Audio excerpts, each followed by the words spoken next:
Rewatching the Western Michigan game, what was better than I thought and what was a little worse than I thought?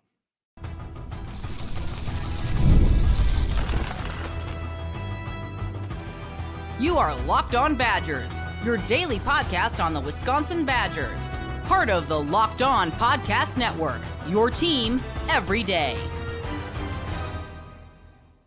Hey, what's going on, Badger fans? Welcome to Locked On Badgers, your team every single day. I'm your host, Ryan Harings. This is the Locked On Podcast Network. Want to say a special thanks to all the everydayers that are with us every single day. Y'all rock. Y'all are amazing. Thank you so much. Today's episode brought to you by 5 Hour Energy. Fixed, tired, fast with zero sugar and a convenient portable size. It's the perfect pick-me-up for getting stuff done. Trust me, I know. Go to 5hourenergy.com. Use promo code LOCKEDONCFB and receive 20% off your order. The offer is only valid until September 30th on one order. It cannot be used with other promotions. Go to 5hourenergy.com today. All right, so I went back. I rewatched the entire game, took notes, replayed a bunch of stuff. I'll rewatch all the games so you don't have to, unless you want to. If you want to, do that too. That's amazing. And I just kind of have a data dump of stuff, right? I'm still working on maybe the best format for the rewatch shows, but I want to do a couple big picture things and then get into some specific stuff.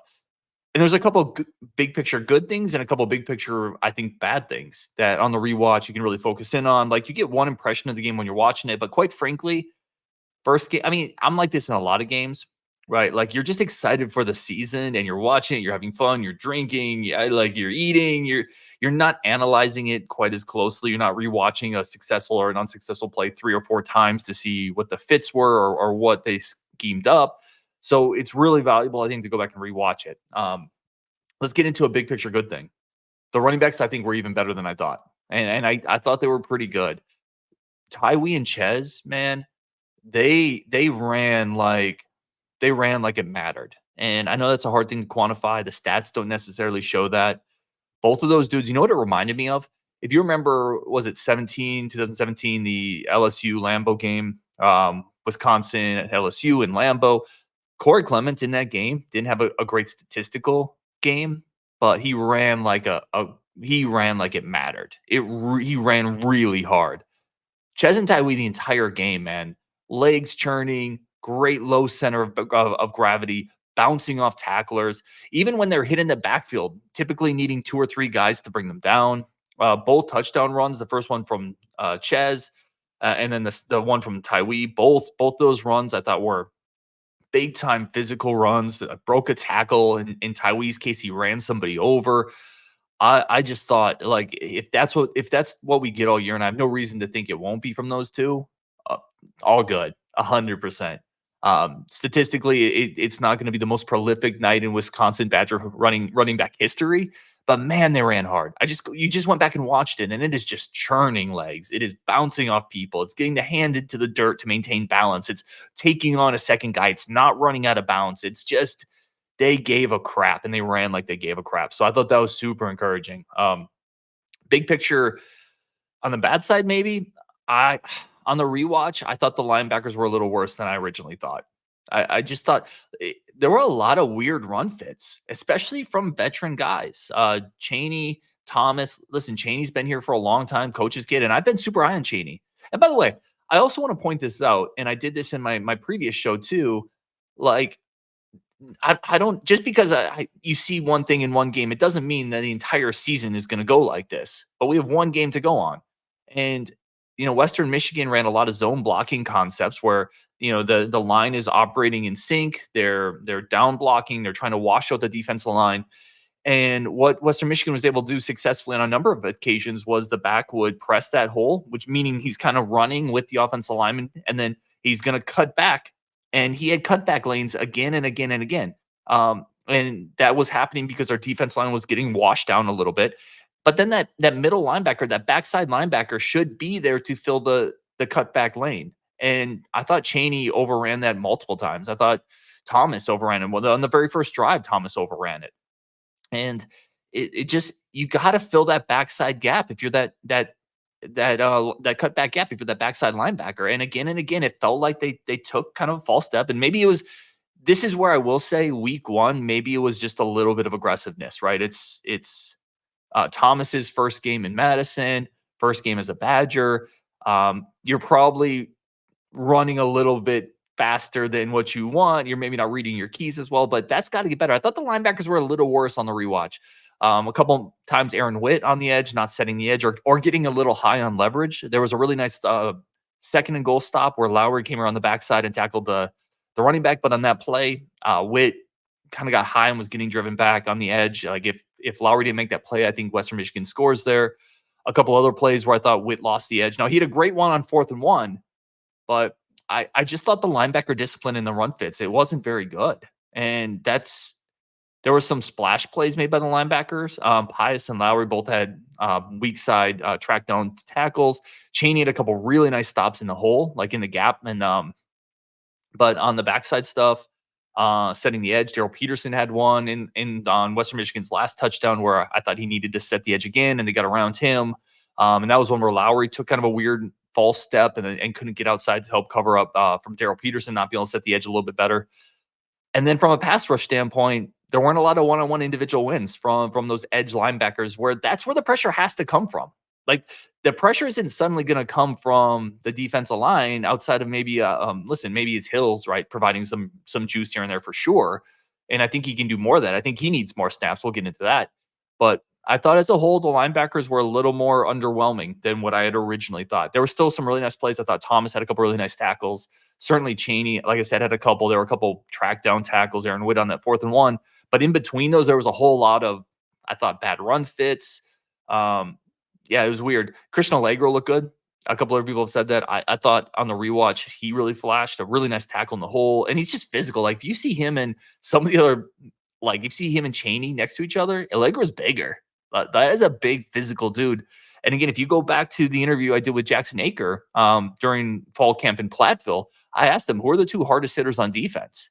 And no disrespect to anybody else, but he didn't say Jaheim Thomas. He didn't say Jake Cheney. He didn't say Daryl Peterson. He didn't say Leon Lowry, John Pius. He said Christian Allegro and Kamoy Latu. Like, I think I would love to see Allegro get a few more reps because I think he brings a little bit of physicality and juice to the inside. And he comes downhill with intentions. Whether it's maybe he misses a read here and there, but he comes downhill. And sometimes you just are athletic and big and fast enough and aggressive enough that even if your reads and your keys aren't perfect, you blow things up. So I would like to see more Allegro. Again, that's kind of a big picture, good and bad. I thought the running backs looked better, and I thought the linebackers looked a little worse than I had originally thought. We're going to take a quick break there. Then we're going to get into the data dump, some quarterback stuff, some thoughts on Wohler, some thoughts on Forkreen, some things we saw in the rewatch. We're going to get to that next on Locked On Badgers. But first, a quick break for our friends of the show. And a quick second, as always, to say thank you for tuning in. Today's episode is brought to you by our good friends over at 5 Hour Energy. I talked about them at the jump. Listen, we all got stuff to do, man. Life is a billion things we want to try to get done. And unfortunately, not a billion days to do it. Right? That's the reality. And 5 Hour Energy is here to help you get a few more listings in your ledger, right? A few more notches on the old belt. That's what 5 Hour is here for. 5hourenergy.com. Use code LOCKEDONCFB. You're going to receive 20% off your order. Great way to knock out your to-do list. Again, these are small little things, so they're easy to take on the go, take on the road, take on your projects, whatever it is. No sugar, which is enormous. Like, that stuff's not good for you. I hate the dentist. Y'all, I have dental phobia. You have no idea. Where I'm going with this is sugar is not good for the teeth. I have like a dental thing right now, and it's terrifying me. Y'all don't even know. Like, welcome to the inner recesses of my fear-driven brain at times. But 5 Hour Energy, I don't have to worry about the sugar, so it's better for the teeth. Good energy, great flavors. Right now, go over to 5hourenergy.com. I get your 5 Hour Energy product today. Use promo code LOCKEDONCFB. You get 20% off your order. The offer is only valid until September 30th. On one order, cannot be used with our promotions. The code is not good on subscription orders, but you can build your 12-pack or 24-pack with it. 5hourenergy.com, LOCKEDONCFB to receive 20% off your order. All right, let's get back into our conversation, and please, let's stop talking about dentists. Oh, give me the heebie-jeebies, man. All right, let's do into some more of this data dump. Just other things that caught my eye as I was rewatching it. The first one I want to point out, for a while, I was tracking every time Western Michigan had 10, 9, 11 people in the box, and I just stopped doing it. I thought, because again, what were 2 or 3 of the biggest takeaways out of this game, right? What were the 2 or 3 of the biggest takeaways? The biggest one, I think, was Wisconsin. I shouldn't say but Wisconsin didn't push the ball down the field. Phil Longo, Tyler Van Dyke, whatever it is, the receivers, they were unable to complete explosive plays. And I think they maybe only really took one shot. And that was that kind of when they were in the about at the 35, 40-yard line, they tried kind of a deep shot to Bryson Green down the sideline that never really had much of a chance. And outside of that, they didn't even really try. And there were some questions post game. Did Western Michigan take that away, or was it the game plan to attack short? Yeah, I'm telling you, like Western Michigan for a lot of this game had a lot of people in the box. It felt like they were daring Wisconsin to throw deep a little bit. And I don't have access to all 22, but I'm telling you, like there was multiple times, even on that first drive, 1, 2, 3, 4, 5, 6, 7 times where they have 10 guys within 10 yards of the line of scrimmage, and it felt like we didn't take advantage of that. I thought that was interesting. It felt like Western Michigan was loaded up against the run. They were aggressive with it. And I think instead of maybe pivoting a little bit and counterpunching, I think we just said, I think we're going to be good enough to run against you anyway. And for the most part, Wisconsin was. Like, for the most part, they were. They were able to march methodically down the field. But I think that was fine with Western Michigan. I think that fit their game plan. I think they wanted to shorten the game. They knew they were outmatched. They knew if they could make Wisconsin just methodically march down the field, that they would stay in the game to some degree if they could run the ball a little bit, which they were able to do. It was a great game plan by their coaching staff, and their players executed it. But it felt like there were a couple moments we probably could have play action, taken a deep shot, given receivers a chance. And I was struck by the amount of times that you could see Western Michigan kind of loading the box and daring Wisconsin to throw a little bit. So that was one of the first things I looked at. I wanted to look at pass rush, specifically on the 3rd down and 8, 3rd down and 6, 3rd down and 7, 3rd down and 10 type situations that Western Michigan had. What did we talk a lot about this offseason? What have the coaches talked about, right, with these linebackers? They talked about we had to manufacture pressure last year. And this year, I think we'll be better there, right? That was a talking point. Maybe we don't need to manufacture pressure this year because I think we're going to get home with that front four. Early on, not a great result there, right? Again, tracking some of this, good pocket, quick throw, no pressure. Wisconsin started to shift into more of a blitz package. They started to be a little more creative with stunts. They were dropping a front 7 guy, but then bringing Wohler or bringing Zachman. So it felt like they had to kind of resort back to manufacturing pressure, which is something they didn't want to do. This coaching staff talked about being good enough in that front 4 to get pressure consistently, to get home. And for the most part, this game, they weren't really able to do that. Now, they did create some pressure, bringing Cheney on one play. They created some pressure. Hills obviously had a sack, and that came from that front 4, and he was explosive on that play. But if I'm a Badger fan, I'd be a little worried that maybe that original plan, and again, one game in, I want to talk about that in a second too, but maybe you're a little worried that thought of we don't need to manufacture pressure as much this year. Maybe you still kind of do. I don't know. It's one game in. I've said this a bunch of times, and I think Ryan Eilers talk about this on Twitter and actually reference something I say. But like, I went to a basketball coaching clinic one time, right? And when I was coaching basketball, and this coach said something that stuck with me, and I'll probably butcher it a little bit, but he always said, "Listen, early season results, early season games, don't overreact, but it's okay to react." Right? Yes, it's one game, and one game is far from the barometer by which, we're going to judge the season. But one game is also a really important data point. Like, you play 13 in a year, 12 in a year, right? Yeah. So you're talking about what, 8% of your season. That's a meaningful data point. 7% of your season. I don't know. I'm not a math whiz, but it's in that range. Like, it's not a data point to just ignore either. So react accordingly. And now that's an easy thing to say. Like, what does react accordingly mean? I don't know. But I don't just throw the data point out either by saying, it's one game. It'll be fine. Maybe. Hopefully. Like, I'm a Badger fan first and foremost. I want us to get pressure with the front 4 and not have to manufacture it. Because if that's the case, this defense is going to be salty as hell with the secondary we got. But I'm not sure if that's the case based on what we saw from Western Michigan. Now, Western Michigan has a good offensive line. It's a non-power 4 team, but they do have a pretty legit offensive line and a very veteran offensive line. 4 of those guys played like 400 snaps last year, and the other guy's a Notre Dame transfer. So you're not going to probably find too many better non-power 4 offensive lines. That's important to think about. They weren't playing Furman. You see some of the scores from across the country. Tennessee was playing, like, I don't know, was it Furman? Tennessee was playing something like that. A lot of schools playing FCS teams. Western Michigan traditionally is a good MAC team.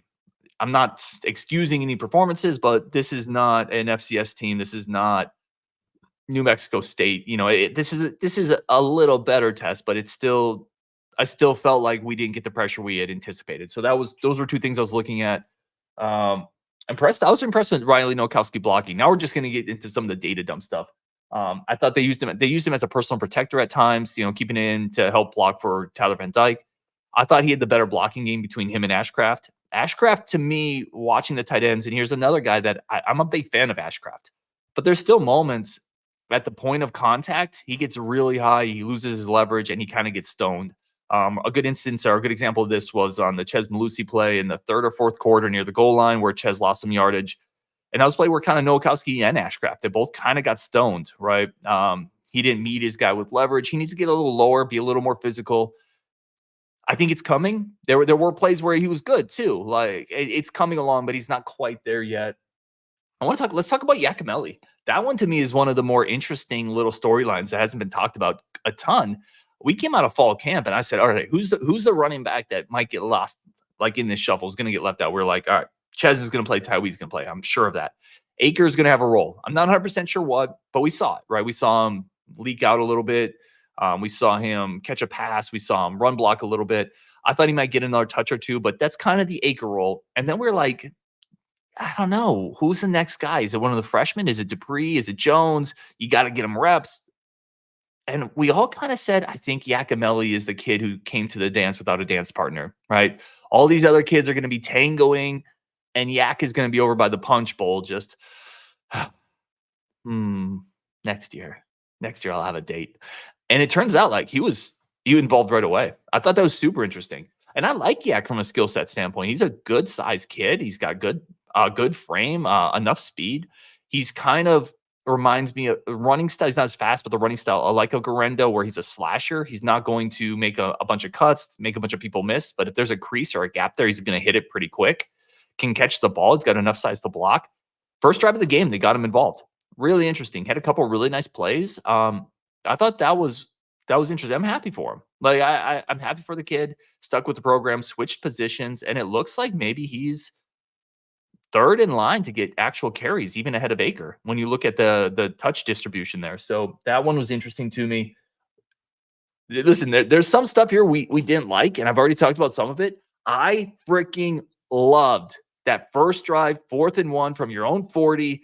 First drive of the game, go for it. I love that aggressiveness. Because quite frankly, not only do the analytics and there's studies out there that will point this out, not only do they say, listen, go for it on 4th and 1 from that spot. Because if you punt it, there's a chance you're only going to get 20 or 30 yards of field position anyway. You can shank it. They could return it. Like, how often do you pin a guy inside the 5-yard line? I love that. We believe in our offensive line. We got big physical running backs. Yes, 4th and 1, and they got it. And even if they hadn't got it, I love that decision. I absolutely love that decision. You should go for it more on 4th and 1 in that middle part of the field where it's kind of no man's zone. Don't go for it on your 20, on your 23. Don't be stupid. It's not EA Sports when you're playing online where they go for it on every single time, every player you play. But on 4th and 1 from your 40, go for it. If you have Tawee Walker, that's why you have Tawee Walker. That's why you have Jackson Aker. That's why you have Chez Mellusi. That's why you have this veteran offensive line. I absolutely love that from the coaching staff. Kudos. Again, this is just kind of my data dump now. So this is going to like jump around from topics, but I was taking notes as I was watching the game. That's why this one's a little incoherent, but I like it. I like going back and watching it. I think it gives you more context. TVD, good speed. I love the quarterback draws. They ran 2 of them that I saw. That last touchdown, the TVD run. Originally, I didn't think that was a draw, but go back and you watch it, and it was pretty clearly a draw. I love the call. I love him being able to put that pressure on opposing defensive coordinators. Like, that's going to be in their minds. They're going to have to game plan for that. Linebackers are going to have to spy on 3rd and 4, 3rd and 5, because we've already put that on film a couple times. He will tuck it, and he will get 4 or 5 yards. I will say this. He's got good speed and good size. He kind of corners like the Titanic a little bit. Like, there's a couple times he tries to put a juke on somebody, and that's just not his game. That's not his game. But I love the north-south speed. I think that there was 3 or 4 plays this game where either his mobility created the pass, like it created time to complete pass. The one to Trechka Kahuna was great, or his mobility brought you a first down or a touchdown. So I love the mobility element. I really like it. I like the RPO action. We're going to get into some of that. not a juker. Like that's not his game. And that's okay. That's okay. All right, we're gonna take a quick break for our friends of the show. Come back, got a bunch more just data dump stuff to get into. But first, a quick break for our friends of the show over at Ultimate College Football Coach. And a quick second to say, as always, thank you guys so much for tuning into the show. Really do appreciate y'all. Ultimate College Football Head Coach allows you to build your dynasty, be in the chair of a coach. You can play Paul Chris, you can play Gary Anderson, you can play Luke Fickell, you can play Barry Alvarez, whatever strategy you want. You can be your version of those guys, and it's a lot of fun. It's something I've played 100% free, no ads. You can play it offline. You get to set the strategy for your program, and Locked On Badgers listeners have a great offer right now. If you go over to ultimatetackcfb.com, use code LOCKEDONCFB, you get a 100% free boost to help build your program. Go to the game store, download the program over at the App Store. Sorry, Ultimate College Football Head Coach. Begin your coaching legacy today. All right, let's get back into this. A bunch of stuff here to talk about, and again, I'm not even going to get to all my notes probably, but I wanted to also talk about. So I did that. Some interesting pass rush stuff. They did kick Daryl Peterson in, had his hand in the dirt with Jaheim Thomas on the outside of him, so you could see. In certain obvious situations, they're trying to play around with it a little bit. You know, what can we do to get a little more speed in there? Let's kick Daryl Peterson in. Let's use Jaheim Thomas on the outside. That's something they teased. I like that. What I would love to see going forward is more Hills inside. You maybe put Hills inside. Maybe even kick Aaron Witt inside a little bit if you want a little more physicality. You just need a little bit more burst there, and then the outside guys just have to win some reps. I hit this one more reps for Elijah Hills, please. And not just on that sack. Like, he had that sack, but there were multiple other times I thought he flashed. In the run game, he got penetration a couple times. He's quick off the ball. I think he's really riding momentum here. You got to get him more reps. Absolutely got to get him more reps. Nicest throw of the game from TVD. I loved this one. So there was some pressure. He had to roll out to the right. I don't know if you remember this one. Roll out to the right. It was in the first half. He was going down because he got tripped up. Kept his head up the field, saw Tretch coming across, made a great throw on the run. Yeah, that was a great throw. Great throw, great decision, good ball placement, kept the play alive. And he showcased the arm strength, right? He's going down to the ground. That's the thing. There are multiple times this game where you see the arm strength. You see the ability to roll out to his left side, flip his hips, deliver a dart. I thought a couple of his early throws, there's one to Bryson Green coming across the middle where he's just an absolute dart. Like, the defender has no chance when he's throwing the ball like that with that timing and that speed. Those were the best of TVD. It was kind of those quick intermediate throws. And then some of the sideline stuff, the throw where he was kind of off balance, hitting Tretch Kekahuna on the far sideline over the outstretched arms of a Western Michigan defender, yearning and hoping to get that pick six and just can't quite get there because TVD delivered an absolute dime. He can spin it, man. And you saw some of that. Now, unfortunately, TVD followed up what I thought it was his best throw. That one to Tretch across the field as he was scrambling with maybe his worst throw. 2nd and 10, 13 seconds left in the first half, tie game. And he just threw it right to a Western Michigan guy, essentially. Bro, it's a tie game. 13 seconds left. You're in field goal range. Yeah, can't throw that ball. So I thought he followed up his best throw with, I think, his worst throw. Opening kickoff, second half. Tretch, it was a short kickoff. Tretch brought it across the field, got it to like 36. I made this point the other day. I know some people were a little frustrated, and initially I was as well. Like, I'll own my stuff. Initially, I was a little frustrated as well with Tretch and some of the decision making in the kick return game. But that opening second half kickoff is why I don't really care if Tretch takes it out every single time on a kick return, because he's so electric. He's going to get buried a couple times. Maybe he gets tackled at the 12 once and at the 18 once, and then the next one he might take it 60 yards. So I'm kind of okay with letting playmakers be playmakers. Live and learn, but I don't hate it. I really don't hate it. Nizer Forkreen. I thought there was a couple really physical plays he made. There was a receiver screen. He got off a block, kind of blew it up. And then on a play near the goal line, Western Michigan, again, they hit us with kind of that zone blocking scheme. Buckley pressed it, cut it back. Not a great play on that one from our linebackers. Both Jaheim Thomas and Jake Chaney got stuck up in the flow, but Nizer Forkreen came up and delivered a blow and kept Buckley out of the end zone. I thought Forkreen was pretty physical. That was really good to see. Lofi had a really nice physical tackle as well. I thought secondary was the strength of this team on Friday. I thought they played really, really well. Secondary and running backs, I would say. I thought they played really well. They're physical. You had a missed tackle from Austin Brown, but from the most part, I thought they were super solid. So secondary AA plus. Really good discipline by the defense, by Tressel's group, by the secondary. Western Michigan, and I thought Western Michigan got a little cute in this moment. They were moving the ball pretty well, and they tried the receiver throw, right? They kicked it out to the receiver. Receiver tried to do kind of a double throw and catch Wisconsin kind of napping. Hunter Wohler batted it down, but if Hunter Wohler didn't bat it down, I thought Zachman would have had a pick. So kudos there to the defense. Tremendous discipline. Didn't fall for it. And quite frankly, the best thing that could have happened to Western Michigan there is Wohler kind of breaking it up, because otherwise I think Zachman had that one. Let's see a couple other ones here. Lofi had a really nice game. I talked about that. Schematically, on the fake field goal, I don't know what happened there. I would love to be a fly on the wall as they break that one down. Western Michigan was able to get two players on the edge against Cheney. And so schematically, either somebody on Wisconsin blew an assignment, right, where they were supposed to cover somewhere, and they just kind of said, "Heck with it, YOLO! I'm going to go try to block this kick." Or I don't know, or it was just schemed up that Wisconsin was literally just trying to block the kick, and they said, "We're going to send 10." I'm not really sure what happened there, but I also felt like Cheney could have made a little better play. I don't know. That's that's probably me being too critical, quite frankly. That's super easy for me to say. Like I said, they had a lead blocker out front and the kicker, and it was just Cheney. So schematically, Western Michigan won that battle. I don't fully know what happened. The 3rd and 19, Tyler Van Dyke fumble, bro. You just got to eat it. Scrambling around, 3rd and 19, you're kind of backed up. Nothing good is probably going to happen there. Maybe you get some busted coverage on the scramble drill and you hit somebody deep, but 9 times out of 10, that's you just got to eat that ball, throw it away, punt the ball. Don't give them field possession there. Obviously, Van Dyke ended up fumbling it. Ball security there has got to be better. I thought the O-line in the second half, especially the interior guys, Brunner, Huber, Renfro, they got more and more physical. I thought the O-line in the second half looked much better. And again, they started at times imposing their will a little bit. I think they wore Western Michigan down, so that was nice to see. Once more, I have a note: linebackers overrunning the backside. That was also happening in the second half.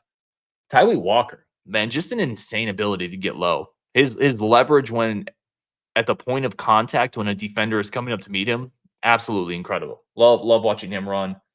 I love the RPO boot action they put in. So they were 2 for 2 on that I saw. That's where Van Dyke is kind of reading the defense. He could hand it off or he can roll out with it, and then they kind of sneak the tight end out into the flat, so he's got multiple options. Especially when the run game is kind of cooking a little bit, that is just a nightmare fuel for a defense to try to keep track of that RPO. And now Tyler Van Dyke has a run option because he's already gashed us a couple times for runs, and now you have a tight end leaking out into the flat. Yeah, I like that bit of the Phil Longo cookbook. We saw that.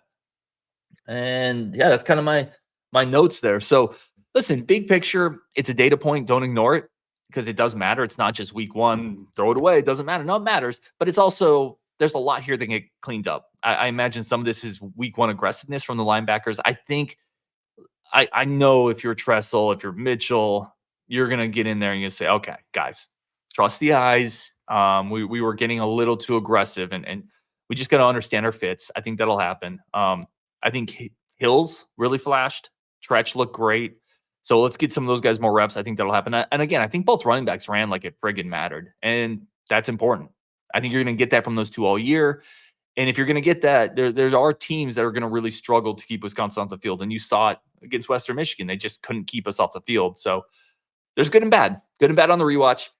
This has been Locked On Badgers. Really do appreciate everybody tuning in. Go check out Locked On College Football when you're done with Locked On Badgers. Let's make that your second watch of the day on Wisconsin. And we will talk again tomorrow.